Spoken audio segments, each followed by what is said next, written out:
It is the Southern Ontario Dirt Show podcast with Jonathan Howe, that's me, and my pal Travis Cunningham joining me for episode 31. Travis, who are you thinking of when you think the number's 31? Gotta go Don Graham Sleddingham. There was a few numbers on his Wall of Fame plaque, but 31 was one of them, and that's the number on the car that they restored, and he's always driving around. They still drive around, and yeah, miss him. And he was one of the greats around here way back in the old days, and Rob's still awesome. So And I always think of the 31 Hoosier Stock, the Blanchard's ride, which I don't remember who I would have seen mm-hmm. pilot at last because I checked the Merrittville points and I did not see. Probably Ian. That's what I was going to say. I think it was Ian Barry's Blanchard. son. I think so. I think it was Ian. I think I saw pilot at last, but that's the 31 that came to mind, even though we didn't technically see it in 2022, or maybe we did and they just didn't collect points. I don't know. I could have sworn. When I drove mods, George Bossy was 31. Yeah. Okay. It's another one of those numbers that's Dave Bailey's mini stock. another one of those numbers that's pretty open for people if they want it, right? Yeah, kind of. We always forget something. Like last week on 30, I was thinking of this, but we didn't come up with it. But then Steve Zelsnak, my buddy Steve's dad, two Steves. Anyway, he mentions the Domini family. They were number 30, and I was trying to think of them. Like they had mini stocks and modifieds and a whole bunch. So they were another 30 at Merrittville as well.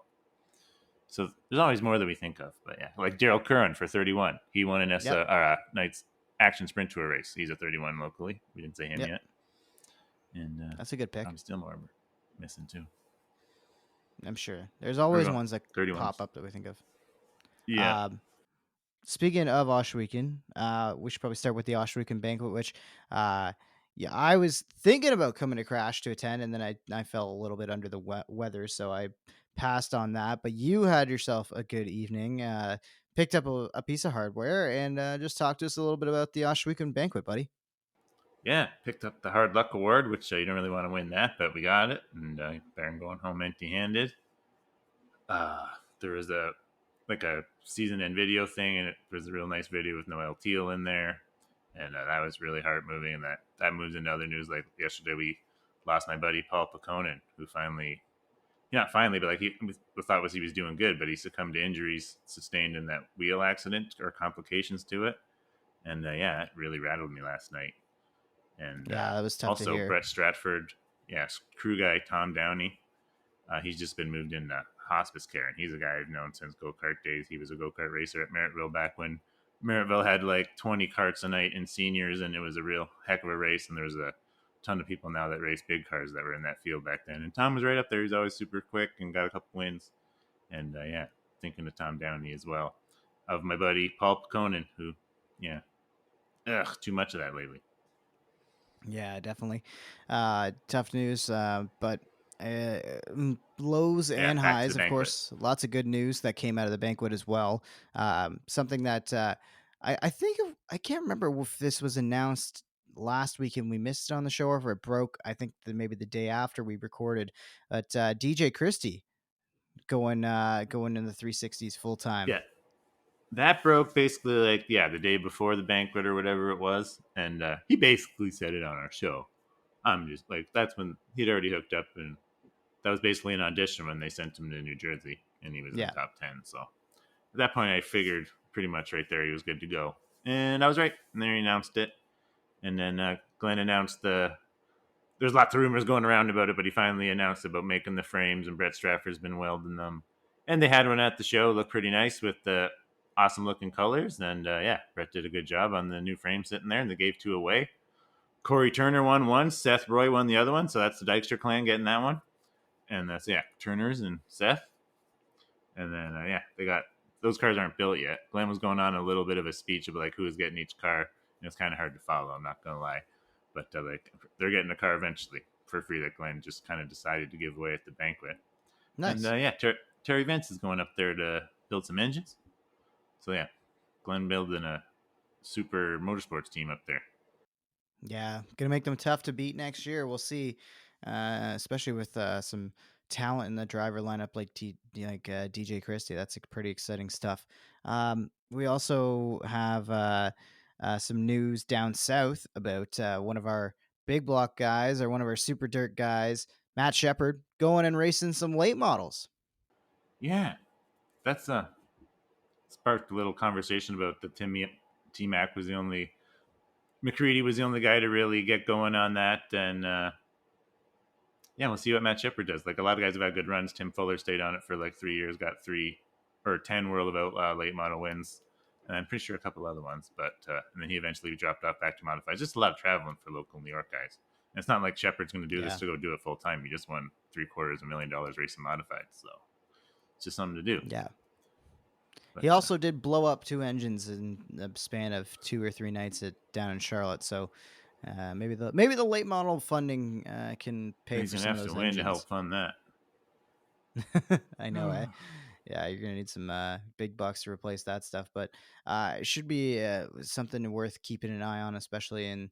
We'll see. I assume the plan is for him to race back on the Super Dirt Car Series full time. I think next year, and then maybe do the late models when he can, if he enjoys the show, right? So, um, speaking of big blocks and Super Dirt Car Series and modifieds in general, BRP Monday Night iRacing. Brandon Plank takes another win in that league. You had a bit of a rough night in the virtual world, Travis. Yep, definitely not one to be proud of. I spun off in the heat, going to hit my lap time button, and I lost concentration. Should have done it coming out of the corner. Then I spun out my buddy, Matt DeRitter, who did my wicked paint that I unveiled yesterday, and I had way too many messages today of people thinking I'm going modified in real life because the picture looked so realistic. And yeah, so that was it. Stephen Plank wins another one. I got to do shout out Liam Daniels for rolling the bottom and getting up to 6th from starting back in the 17th, and he did a good run. And Susie was up there as well. A lot of guys picked small block. That's what was, and we were all at the back because definitely not the night to I pick liked it. Ryan Beagle sneaking up and Beagle, right? I taking need a to say top that. 5. Yeah, the big dog. He has been super sneaky and creeping up on for some great finishes in the first 2 nights, and especially crushing at a small block top 5. I mean, yeah, that's the one thing about this series, right? Is you guys are all going to get to drop one race. So for you, if you can keep it clean for the rest of the year, no harm, no foul. You just drop that second race of the year, and you won't have to worry about it. And In a I've drop been having a lot of situation, fun. it's actually better to Yeah, have a bad night. I found that out in the real life because when a guy had a way worse night than me, and then he ended up somehow after the drop ahead of me in points. yeah, So in a drop situation, it's better to have a bad night. But I'm gonna have a couple more bad nights. I can guarantee you. yeah. It happens. Yeah, I mean, it's so chaotic. Like I was calling that race, and uh, I think we still had less cautions than the first night, yeah. which is typical considering I think we went from 117 laps to 60 laps plus some overtime. So, but still, I mean, when you have that many guys in equal cars for all intents and purposes, eh, minus the big block small block stuff, even that, you have a bunch of big block guys trying to get through a field of small block guys that can be causing issues. It's been entertaining though, to say the least. I've really enjoyed being on the mic for it so far. Got the report from the beef couple maybe about half an hour or so ago. 500 views on the Pete Costco Memorial race already, and we're up over I think 300 views already on the race from this week. So some really impressive numbers for a YouTube iRacing It's series, really but good racing, it's to be fair. Like it if you get really around the is. cautions, like it's pretty realistic and like this. Yeah, Plank's we had a been great dominating, but fight he for didn't the really end. dominate Monday. He only led 11 laps. Isley led most of it. No, yeah, Isley led 48 laps of the 60, and um, I liked that. You got the importance of track prep. You guys came out and ran those track prep laps after the heats when it was a top dominant racetrack, and then all of a sudden, by the time we go feature racing, you can pretty much put the car anywhere, and everybody was finding a different line. Gavin Isley was running down low. Yep. Plank was he made the move on the high side. It was awesome. Yeah. It is really pretty close. Like it is a simulator technically, and they do Yeah, like I always say a million times, as good of a job as they can do. And yeah, it feels real. Make a tiny little mistake, and you junk the guy in front of you. yeah, I-55 this week, so and you want to talk about cautions? That one's a tiny little one. I don't even bought it yet, so I'm gonna have to do that tomorrow. Get some laps on it. yeah, it's gonna Ken be Schrader's track. tight. Yeah, Yeah, gonna be a tight one, I think there. Um, and I did want to say that the Southern Ontario Dirt Show number 90 looks pretty slick. Matt did a great job working on Hmm. that cart. And have you had a chance to put it up on the socials yet? I did put it up yesterday, and that's what I said. Like 20 Yeah, guys. Yeah, yeah. I just shared like That's what I Matt's was gonna say. post. That's all I did. Yeah. I was gonna say because if we can put it up on the our Instagram and Twitter and everything too. So, Yeah. and Oh, you you mean can just those check it out socials? at, Yeah, yeah, yeah, yeah, yeah. yeah, like the My bad. podcast, the Yeah, show duh. socials. Silly me. I figured I saw it on Yeah, yeah, your yeah. Yeah, Facebook we should feed, put but it up there. yeah, we gotta share it. Yeah, we'll put it up there. So that's at SODS_pod is where you find us on Twitter and Instagram, Go watch me and you can struggle find us in the virtual world Southern instead of the Ontario real Dirt world. Show. Yeah, well, that's you can find that on BRP TV. iRacing. BRP TV is the channel, but I just search BRP iRacing It and comes it up. pops right up on the old YouTube Google machine. So it's been good racing. It's been a lot of fun. I've been having a blast with it. Um, you wanted to talk Formula One since the last big series of the year wrapped up in kind of anticlimactic fashion. Yeah, that's all I wanted to Verstappen talk wins about. Is just again. how it proved my point of how it went from the best year to one of the worst right away, and Yeah, it stuff really like kind of that. did. What else? I mean, I'm happy that Charles Leclerc ended up taking home second over Sergio Perez. So Ferrari didn't totally bungle having a great car, but they kind of did. So, They totally did, but you I know, thought it was funny that he beat him by 3 points. So then Max's points technically wouldn't have mattered anyway. Just a little yeah. shot to Perez a little bit, and then now they got Ricardo, third driver, waiting in the wings. If Perez wants to speak out anymore, it's going to be like, oh, you want to speak out against the team? Goodbye. Yeah, right. We're just gonna delete your contract. We'll make it go away, Sergio. Yeah, so you They play made Alex nice. Albon go We got away. Danny Boy over Yeah, here ready to go. yeah. Well, even still, I think that's like the perfect rule for Ricardo to still be like involved with the team, but like for the amount of like weird and random functions that Red Bull puts their race cars at, like I saw a video a couple of weeks ago for promoting the Las Vegas race where a Red Bull car just like drove straight through a casino floor in Vegas. I was like, how did they give everybody in the casino ear protection? Because I'm sure that was loud. Like I know they're not as loud as like the screaming like V10s and even the V8s they used to have, but still, I mean, it's an F1 car Yep, they'll do some stuff with it. driving I through a saw it on a building. building. Yeah, yeah. I saw it on top of the building, didn't I? Bunch of stuff they've done with it. Yeah. Can't even think of, like ski hill or something on snow. I Yep. remember that. Yep, I remember they put the chains on and drove up a ski hill. Yeah, so that's what Ricardo's going to get up to, and I'm sure he's going to come and find some racing in North America. I doubt it's going to be IndyCar, but I'm still holding out Yeah, hope because that he's he comes scared he and might get does. beat and only be a top 12 car. Because I in think my he's scared of opinion, getting Scott hurt. Dixon is better than most of the F1 Oh, drivers. Like it's not even that's not close. even a question. It's not even No, that's not even a close. question. You know what I mean? Scott Dixon And is then add in all the gross. other He's guys that so are good. awesome in that series. You could take all the plugs Yeah. at F1 that are paying to be there and easily insert those Look at guys. Look at Scott McLaughlin. Yeah. Scott McLaughlin comes from Supercar, and then within 2 years, he's a dominant driver in IndyCar. And he could, I think Scott McLaughlin is like a top 5 driver in general in the world. Like it doesn't even matter what kind of Yeah. cars you're talking about. I think so. Will Yeah, Power and and all the guys that have been around forever. the other All thing to those keep in guys could be mind, F1. Yeah. IndyCar Well, drivers drive with no power steering. yeah. So they're actually driving Yeah, it a little bit. yeah. On a street course, can you imagine trying to drive Formula One on a street course with no power steering? Yeah, no Those thanks. drivers would get wrecked for the most part. Like even Senna when Yeah. he did his Indy test, that's what he said about it. Like, Hmm. this feels like pure racing. I have to drive the car. And then that's even Yeah. back when the F1. Well, no, that was active suspension era. So it was just Yeah. coming into super technical in the F1, but still you had to drive them back then way more than you do now. If you ask me. And that's why so many guys ended up going in the 90s to IndyCar as well, right? Like you Yeah, kind of had that mass migration, and that's when IndyCar peaked, and then they split and killed all the momentum. And that was yeah, the that's worst a thing whole ever. other Yeah, podcast. yeah. Yeah, the IndyCar split, that was brutal. Uh, We but could talk. yeah, I think I was gonna say, Yeah, did we get to Ryan Preece last week? I yeah. think we did, right? The only thing we didn't touch on was tie games, but we could talk a little bit more about the Ohsweken Banquet because, like, we had a table of award winners. Like Nicky Sheridan Oh, did won you know? Rookie of the Year in Knights of Nice. Thunder and Ohsweken, and then Bailey Hurd was also at her table, and he won most sportsmanlike in the 360s.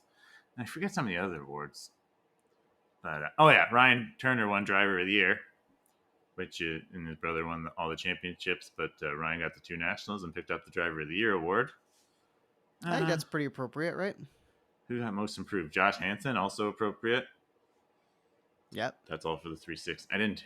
I'm not brushed up on my crates and all the rest of the divisions and the awards though. But that was the 360s a part of it anyway. It was a great night. There was like packed, like 600 plus there at Carmen's. And yep. Yeah, you guys had it look like a busy night. And I should point out that most of the highlights from it are going up on the GeForce YouTube channel. So if anybody wanted to watch the banquet Yes, back my mom or totally did. check that stuff out, yeah, right. Yeah, It's the I kind of have been checking out the clips here and there, just clicking on them, watch for like 20 minutes at a time, and then okay, next thing. And then they have the highlights going up right now for each division throughout the year. Which I talked to Clinton. Maybe I'm going to try to organize something to do kind of the similar thing with Merrittville. So I almost want to bring like a top 10 list show to GeForce, but we'll see if we can get that in the works. And that means a little bit more work for me, so I gotta a get lot that more going. work after you get the first few done. Yeah, yeah, I know. You got to go through. I Start pretty much thinking have new to go back ideas. and watch every single. Well, I'm gonna basically spend December going back and watching every single race, and then have to make notes like, oh, that was a really good finish. Nominate that for top 10. Name it. Nominate that for whatever. Therefore, there's lots of And then nights like that this year, so that should be pretty easy to find a bunch of stuff.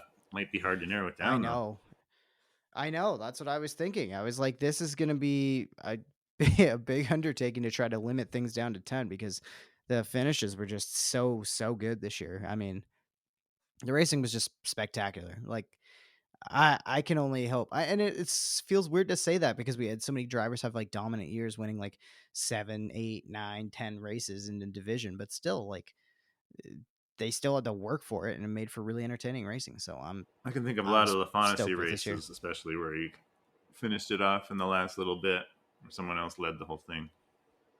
Yep. Mm-hmm. You can think of lots of great passing in the Hoosier stocks. Great battles there. Yeah, there's gonna be. I think there's multiple sportsman finishes that were like drag races to the stripe. So there's definitely a lot of material to go through for the top 10 for Merrittville. But I'm up to the task. So that's gonna start. And hopefully, maybe I can get all that together for January. But we're not gonna make any promises on the. I want to be tied to it, but I'm excited by the idea. So, and I love a good list. So, one other piece of information, one little news item has led to our guest for today, Peter Turford, as he announced he has taken over the Southern Ontario Sprints, and a lot of exciting and new changes coming to that series. And that was a big part of the announcement at the Ohsweken Banquet, right? Yeah, I was way in the back, so I had a hard time hearing it. So that's the main reason why we had him on. I checked Clinton's show, see if he had him on, but he didn't have him on this week, so decided to have him on our show, and it was an awesome interview. Definitely can keep a chat going, just like his son Daryl that we had a couple of weeks ago, first father-son combo on the Southern Ontario Dirt Show. And yeah, he's a great guest, and I'm super looking forward to running the new series next year. Not new series, just like the new management, New edition of it. and Yeah. they combined with the KOT. Yeah. So I'm looking forward to that. Let's get to that interview now, and we'll talk about the future of the Southern Ontario sprints with Peter Turford coming up on the Southern Ontario Dirt Show. Hey, do you like what you're hearing?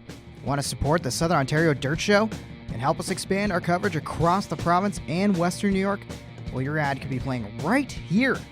Got a brand or business that deserves more attention? Email us, southernontariodirtshow@gmail.com, to become a sponsor of the podcast. And now, let's get back to the show. And we are back on the Southern Ontario Dirt Show podcast. Travis Cunningham, Jonathon Hill, and we are joined by Peter Turford, with who's been in the news, making some big news this week in terms of the world of sprint car racing in Ontario. And it's a pleasure to have you on to talk all about it. Appreciate it. Yeah, so Pete, you made some pretty big announcement there at the Ohsweken Banquet, and Yeah, I was having trouble hearing the announcement, so I figured it'd be cool to have you on today. Just tell us what brought you to think about buying the SOS. Well, when I first thought about the SOS was I went down to a race with Dylan Westbrook. I work on his team, and we went down to Southern Ontario Motor Speedway, and we got there, and there were 7 cars, and the track was awesome. The track was amazing. Now I know it had a rough reputation from before, but it just really bothered me that the there was so much potential there, track wise and otherwise, and the people running the SOS at the time were just saying they're just tired. They're just plain tired.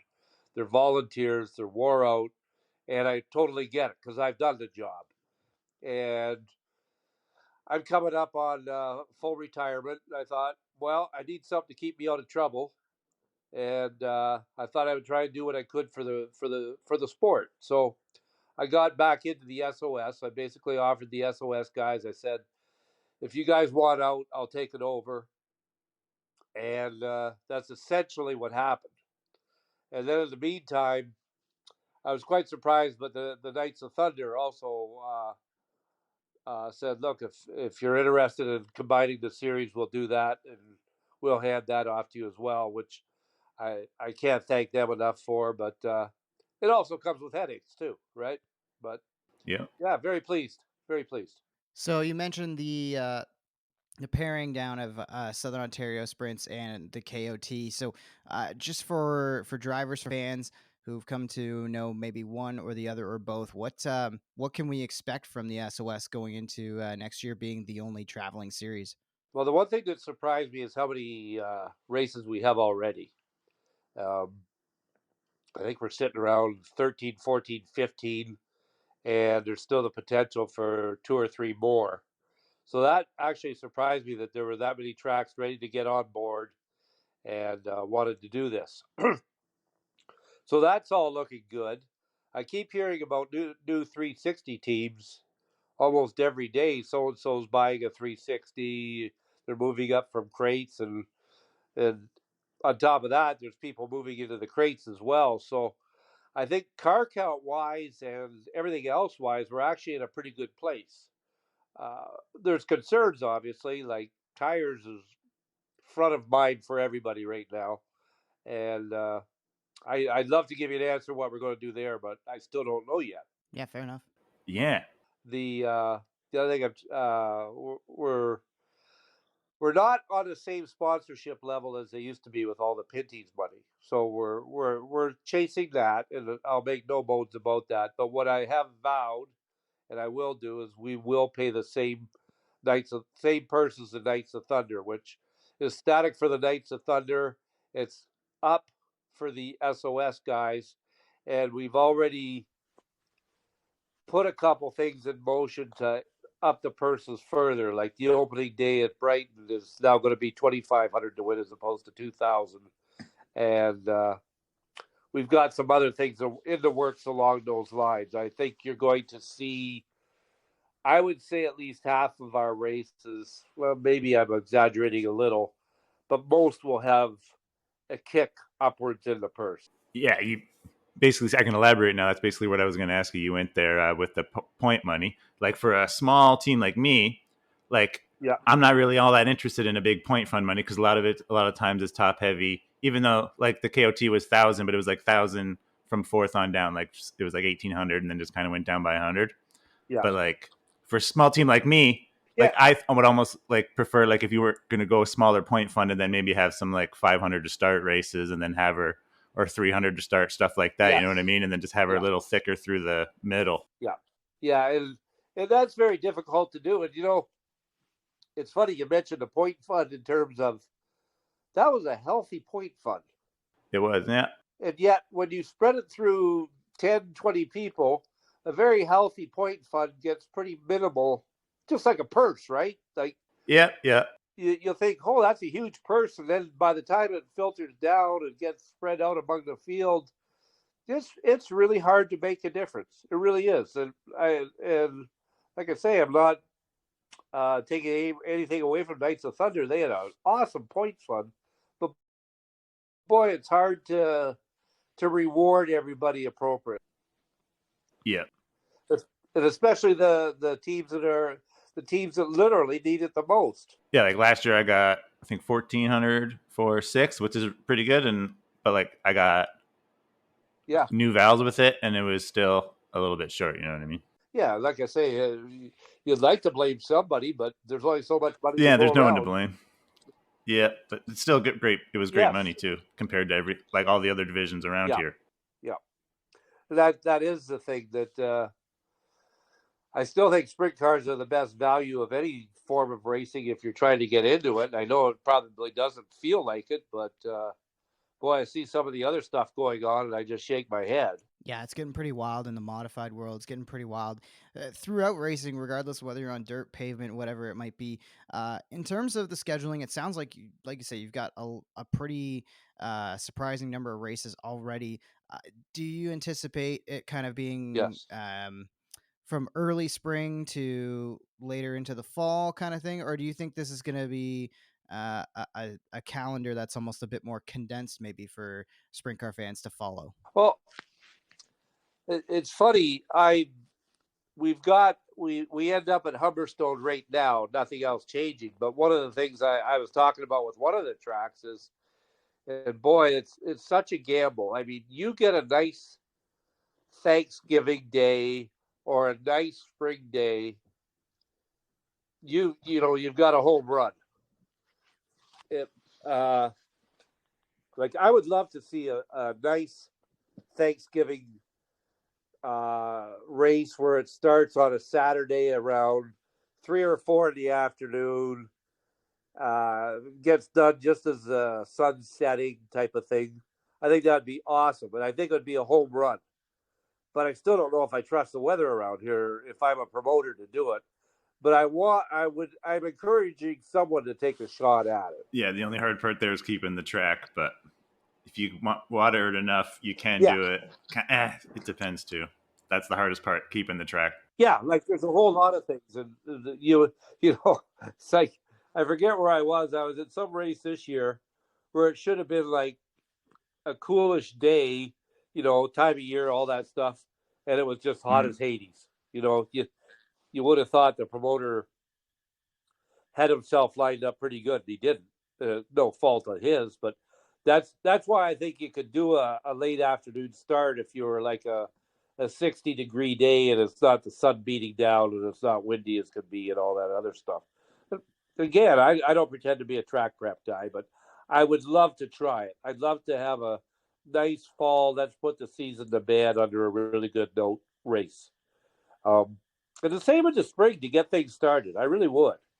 But I see nobody jumping in an early spring date. The Merrittville one works. The Spring Sizzler, late April. If you get any kind of weather, you just cancel. But if it looks good on that day, you make money. Yeah, that's. I'll tell you, if I was a promoter, that's exactly how I would do it. Is if it looks a little bit bad, we're just not even going to try, because it's such a gamble for those guys too. I'm always surprised when a promoter tries to get in a show when it's crappy. I'd be pulling the plug early, if it was my money on the line. The only hard part about that is like sometimes the weather will exaggerate. Like I've seen a huge like percentage during the day, and then it'll miss you, and then it drops off. So yeah, it's just such a guessing game there. No fun. Yeah, I think the one night at the Nationals, I had relatives coming from Toronto area, and it was like 90%. But I looked at the rate of it and I said, it's going to miss. But it still had the high percentage, which I'm sure killed Glenn's crowd. It's just because of the high humidity that they got to put that percentage up. Yeah. That's what it is. Yep. Yes. Yeah. Yeah, and then of course when you're at Maryville, you're fighting the escarpment. We always talk about rain coming around the racetrack, and then as soon as it hits the escarpment, it kind of tends to break up, so we almost never see it, depending on the strength of it, obviously. One thing I did want to touch on that came with this announcement, Peter, is the idea that the 360s are going to be time trialing, and we're going to have passing points. So if you could just touch a little bit on that format change for the 360s locally and what fans can kind of anticipate with that. Well, what we wanted to do there is try and improve the racing for the fans, and we wanted to take the element of luck out of it for the drivers. I don't know about you guys, but when you do that draw, some nights you do the draw and you just want to put the car right Mm-hmm. back on the trailer. And uh, when you time trial, I think it does two things. One of the things it does, which is kind of surprising, we did it with the ASCS last year, all year long. And you could be a half second off your group, and that would generally get you. It's not like I think he's muffling his mic. There it is. where you have to have a killer car or killer team. If you're on your game that night, you can get yourself a pole for the heat and go forward. But the other thing we wanted to do is we wanted to keep the fast cars together. So if you want to see your two fastest guys battling, start them together as opposed to one of them starting up front, one starting at the rear, and the one starting up front taking off in the heat. This hopefully makes that a little more even and a better show for the fans. And that the other thing that we have noticed now, I don't know what the experience has been up in Canada lately, because forgive me, but I've been in the States a lot racing, and what we see quite often is a guy that's starting up front and not quite up to speed. The guys getting around him are doing some pretty wacky, crazy things. And I think that generally the draw system is more prone to accidents. That's my bottom line. I think it's going to be safer, better racing, and more fair for the drivers. That's my opinion. I totally agree with you, and I can't wait to try my best to race every race you got because of that. Because that very Yeah. main reason, because of the time trials, taking the luck out of it. The only luck in it is like getting a tough group. But Yes, and believe me, that happened. We were at a race last year. It was a 2-day show, and on the second day, the 5 fastest qualifiers from each heat the night before were all in one heat. I mean, luck of the draw yeah, can still bite you, but you're trying to minimize it. That's that's always the the best way to goal. do it. Yeah, it's the best way we can think of.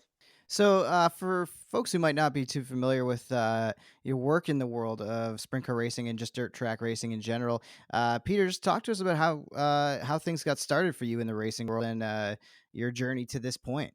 Okay, I got to ask you guys a question. Have you seen the Tammy 10 marketing logo? Yep, it's on my sprint car on the front Right, I was wing. gonna say John sponsors me. right. I'm pretty familiar with Yep.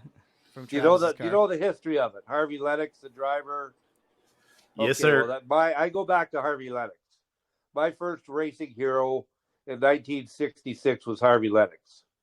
And actually, I'm going to digress a lot. I apologize, and I just love super modifieds. Just absolutely loved them. Well, what happened after I fell in love with the super modifieds?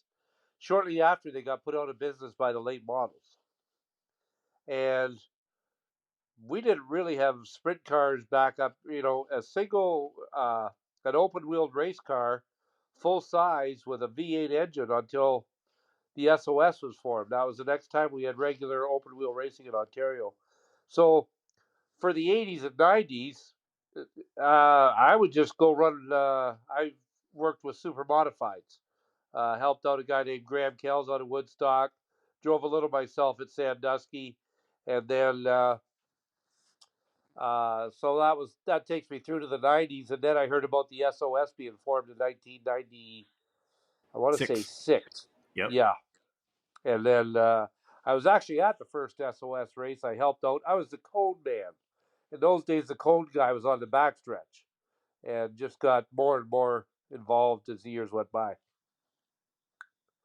And then the other thing that happened is I went to Eldora with Daryl in 1998, and I had seen dirt cars at Syracuse on the mile, but that was my first outlaw show, was Eldora in '98, and I was just blown away, And Yeah. I never got to see that, unfortunately, but I got to see all the videos on Dirt Vision and on YouTube of all the old broadcasts of it. So I know what happened yeah, and all that. So yeah, I yeah, wish I was there though. But yeah, yep, talk about being Daryl's dad. We had him a couple weeks ago, and he came up to me specifically this year and said he's a big fan of the show. So I've always had a sweet yes. spot for old Daryl ever since then. So just tell us what it was like traveling the world with him, or traveling the states with the last couple of years, working for the 47X. Or like you It even was the traveled best around with of times. Sam too, right? Like Yeah, you've been around him for. Yeah, tell us about yeah. all that with Daryl. Best of times, worst of times. We Yeah. haven't killed each other yet. It's a father son thing. Uh, I'd say the one thing I'm pleased to say is he's 1,000 times smarter than I am on setup. So I just do the grunt work, and I'm quite happy to do the grunt work. But I'm getting to be closing in on 65, and I just can't do that anymore. Not like I did. Yeah. Yeah, it's a young man's game. It really is. But I love it. So do you have like a favorite race you went with Daryl? Oh, I'd say one of the highlights of both of our lives was the 1992 Indy 500 when Scott Goodyear almost won it. That was probably the first big highlight. That first Eldora show was something. Uh, After that, there's a lot of races, and he's probably disgusted with me right now for not naming some of them. We were at Indianapolis the year Paul Tracy just about won the thing and got robbed by a guy making a stupid pass at the wrong time and wrecked the thing for everybody. Uh, yeah, we've seen an awful lot of races. We were at Daytona. Do you remember the famous Richard Petty wreck at Daytona? Oh yeah, there's a picture of it in my bedroom. Yep. Well, that car stopped literally right in front of us. Richard did. No way. Yeah, yeah. So, Wow. uh, yeah, we've been around. We've seen lots of the nonsense, and uh, but I'll tell you, dirt track racing is still it. Like my favorite type of racing is dirt track racing on a small. You give me a quarter mile high bank dirt track, and I'm in heaven. Yeah, I'm starting to agree with you. Yeah. Yeah, Yeah. yeah, I think we all are. yeah. The somebody else can have the big league stuff. I don't want it. I've seen it. I don't need to see it anymore. Yeah, it just turns into more of a dyno session at that point than it can. Like if it slicks off on a big track, Yeah, it can turn into a good race. But if you get Eldora when it's just rained, it's just like the heat races are literally like a drag race in a circle. You know what I mean? Yeah. yeah. No, we've seen some dandies at Eldora, some dandies at Yeah. Knoxville. Those tracks are always usually pretty slicked off by the end and a curb on top, maybe a little bite down low. And that's what I say always provides Yeah, the best racing surface wise. yeah. I love when you have two grooves like that. I always loved Ohsweken when you'd sit in those pit grandstands and somebody would be working the bottom, somebody would be working the top, and it was like who's going to come down the back straightaway first? Is it? Yeah. Yeah, Meet it's in the middle. beautiful. Yeah. Yeah, it's truly delightful when Ohsweken when the Ohsweken surface is good. It's as good as anything you'll see anywhere. I totally agree. It's the best track in the world when it's perfect. And I Yes. honestly think with the work they're doing, Glenn says he's tearing the stuff they put on, taking it off that they put on in 2000, whatever it was, 19. So I'm hoping it does get back to a little bit more Oh, old I school do last too. weekend. Yeah. Yep. Yep.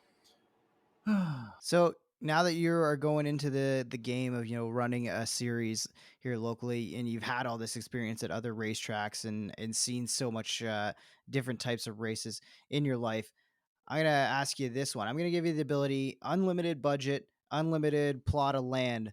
You get to build a race course here in Ontario, in Southern Ontario. What what does it look like? What's the combination of elements from other racetracks that you would pick to try to design specifically for a good 360 show, for example? I think you could either take Ohsweken of pre 2018 or whatever year it was. It would be right there. Or the other track I really like is Southern Ontario Motor Speedway right now. Last time I was there, I was impressed to pieces. But you know what? The one thing I would do above all else, I would really, really try and run the sprint cars first. I'd run my Mm-hmm. 360s first. I think they're Yep. really hurting themselves, and I'll say that to anybody by the lateness of the show. If if I got put in charge of the world of racing, that would be my number one move right there. It really would. Put your headliners in a spot to really shine and headline, right? Yeah, like there's nothing makes me sadder than seeing a child being carried out on his dad's shoulder when it's a B main. It just breaks my heart. Yeah, That kid is never going to see what they really wanted to see when we run late like we yeah. do. I hate it. I hate it for the sport. I sat with John Brush at the Marytville banquet, and he like literally said the exact same thing that you just said. So Now, yeah, what I have done, here's a rule change that we're putting in. There is no work area. yeah. It's Daryl said gone that with the too. SOS. I knew that would be a thing. Yep.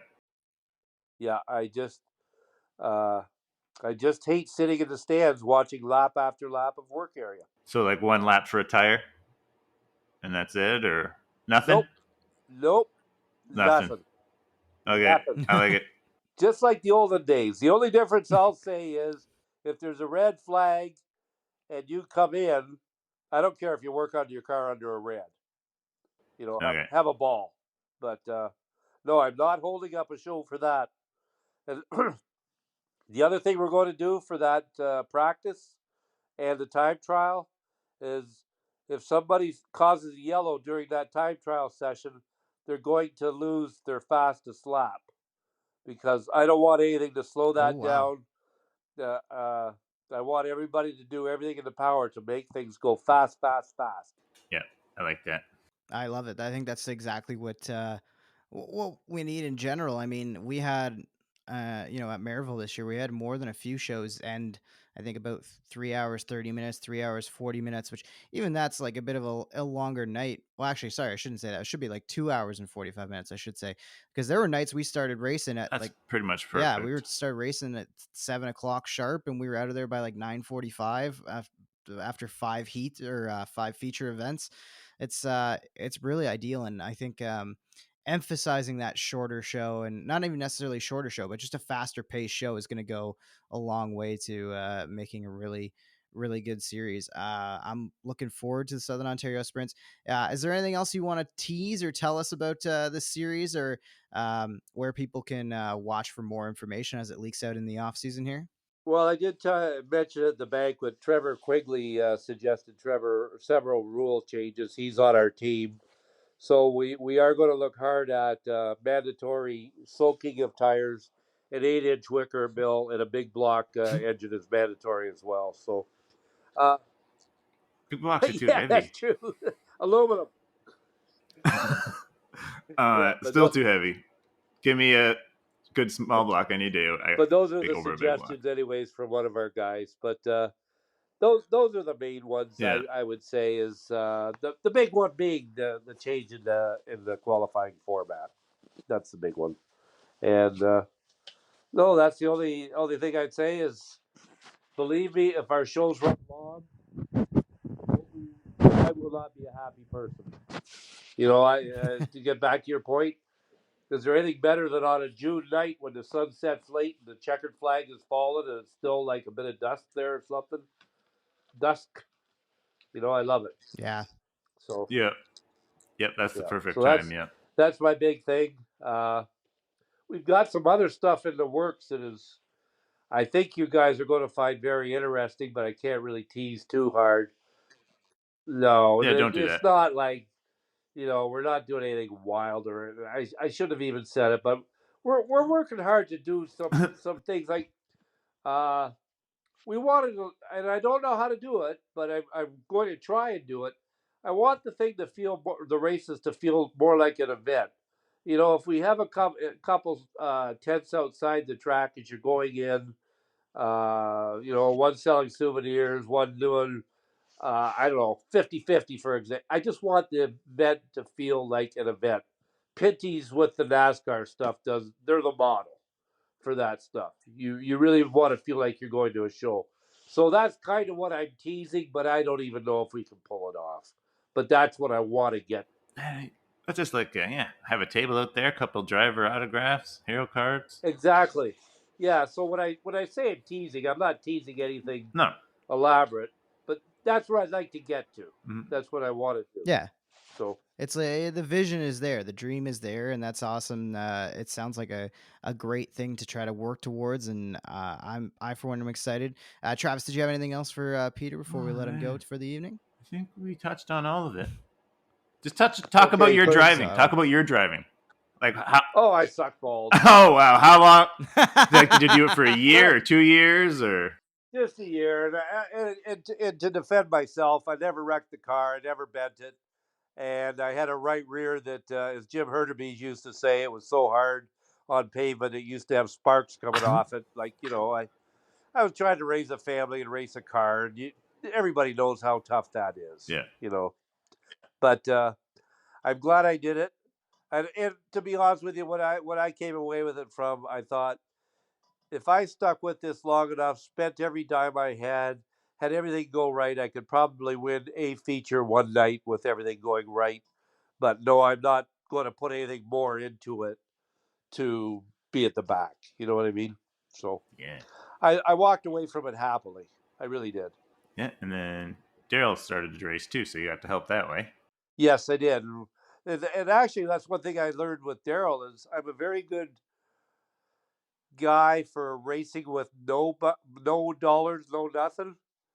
But uh, it's an entirely different deal when you do have a budget, when you do have money. And I'm not even saying it's better.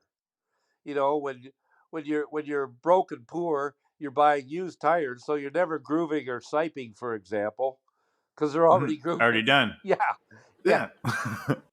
things like that. It's like it's like the skills of being a broke racer do not transfer to when you move to a moneyed team. So that's my little No, money lesson team, there. you just bolt on the brand new stuff. Get that slightly bent thing out of my sight. Yeah, Right? but then when you're dealing with the nice stuff, you better be darn careful with it too, right? You don't want to Yeah. mess up anything, and it comes with a different set of pressure. It does. So Yeah. always be careful what you wish for. Yeah. I'm more of the low bucker way, and I kind of like it that way. And honestly, Yeah, if you get comfortable with it, it is actually do whatever you want. a Don't good have way to to answer go. Yeah. anybody. Yeah. Yep. Yep. Yep. That's what I like about it. Yep. No, you take your victories one lap at a time and have fun. And then if there's a night where, say, like I do finish in front of all the Steyrs cars, like you feel like a hero. Really. Yes. Yep. Yep. Exactly. Yeah. Yep. See, in the old days of the SOS, there was only one Steyer's car you had to beat. Yeah. Yeah, Now there's four. And a there's whole four other of them. Steyrs teams, like, yeah, a whole bunch of other ones Yep. now. Like from when I first Yep. started at Ohsweken, I think there was only one Hills car, Hunsinger, I think, right? Right. And then just like Right. Glenn and Keith, and that's it. And Yep. then there was a lot more like Americans coming back then because the money was a Yes, lot that's right. closer. That's right. Like when I Yep. started, there was still like we're coming right back now because we're going to be at like 35. Like the first time I ever raced at Ohsweken was 2009, my first sprint car race ever, and there was 35 cars there, like on opening Yep. night. And I think Yep. this year we're going to be pretty close to that on opening Yeah. night. The only thing I worry about, this is where your my experience came from before. We had the SOS up to 41 one night for a regular show. And the hard part is keeping that sustainable when guys are going home without making the show. Yeah, It's really hard to keep them I uh, hear you there. interested and happy. So that'll be the challenge for everybody this year. Ohsweken, me, everybody. But this is that point though, like even if the other guys do fall off that can't make the shows, then it's like 24 of you can literally say Yeah, then at the point the best of the best, right? yeah, and that's what the fans want to see. But like I say, it's almost a nasty dog eat dog thing as you see guys get frustrated and all the rest of it. Oh yeah, that was my whole season, but I'm still feisty for more. Let's go. Yeah, it's a tough sport, isn't it? Yeah, Yeah, Yeah, ups and downs like there's no tomorrow. yeah, Yeah. yeah. Hit him with the question, Johnny. definitely. All right. Since you have some driving experience, I like this one. This is our Penny Memorial question that we got from Corey LaJoy. But I'm gonna give you one racetrack and one race car, one kind of race car to drive for the rest of your life. It can be anything. It doesn't have to be dirt. Whatever you want to climb into for one last drive. What's your pick? Do I get to go do it in a time machine. Yeah. Yeah, you can do it in a time machine. Yeah, you can be a car from the 70s, 80s, 90s, whatever you want, Well, wherever the you car want. that I've always felt most beautiful, would love to have driven, is an Indy Roadster. So yeah, take me back to about 1962 and put me into what was known as a laid-out Indy Roadster, and I'd be in heaven. But I will say that the guys that drove those things, once the rear engines came along, they were a lot happier because they weren't getting burnt all over their feet and oil in their face and all the rest of it. But there's no more beautiful race car to me than an old Indy Roadster. Yeah, I like that. Jim Hurtubise. Nice. Yes. That's a good pick. Yes. He was the last one with a front engine, right? The old Mallard. Yeah, the 68 500 was the last front engine car. Yeah. Yep. Yeah. Yeah, I love me Sweet. the Mallards. In fact, I saw one of the Mallards before it was restored. Anyways, I'm Really? digressing bad here. No, that's my favorite part about you. You have lots No, of go for old it. stories like that. Oh, yeah. Yeah, no, there's a guy named Bob McConnell, and he had one of Hurtubise's old Mallards, and it had the inspection sticker from Ontario Motor Speedway on it from 1970. From the California one? Yes. That's awesome. Yeah. Yes. Yep. Yep. That's a good story. Yep. We could do a whole other episode with you just on old stuff. Yeah, I'd You know put what you I to mean? tears. I'd kill you. But you went and made other news. Then we had to talk to you about that for a bunch. Yes. No, Yeah. no, you don't want to get me on a nostalgia trip. You'll never get me off. Oh, I know. That's the whole thing. Might have to do it eventually. That's I think there's an off-season But podcast to be here's had one there. thing I will tell you guys.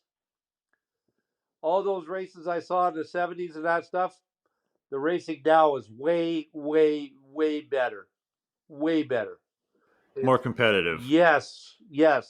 There's not the big drop in quality through the field. Like everybody says, oh, in the old days, you could start so-and-so 24th and he'd be to the front by lap 10. Well, yeah, because he had a hot rod that nobody else had access to. Today, it's just so much better. Don't let anybody tell you the old racing was better. It wasn't. Never believe that. I lived it, and it's way better now. Definitely quality of the field. Like Ohsweken, I felt like 20 cars could have won every night this year if they got the right circumstances. Yep, I completely agree. Yeah, I had everywhere. the same feeling at Maryville. Yep. Awesome, man. Awesome. All right. Well, thanks for the time, Peter. I really appreciate it. And, between your driving experience, your experience turning wrenches on race cars, everything that you've done in your life, I really trust that the Southern Ontario Sprints are in very capable hands. And we're looking forward to the 2023 season and everything that you're going to bring to the table with you and your team. Thank you. And man, I hope you're right. I know he's right. It's going to be great. I'll be there. I think we're right. Okay. Awesome. Thank you, gentlemen. Thanks so much, Peter. And the checkered is out on another episode of the Southern Ontario Dirt Show. Be sure to rate, review, and subscribe for future episodes.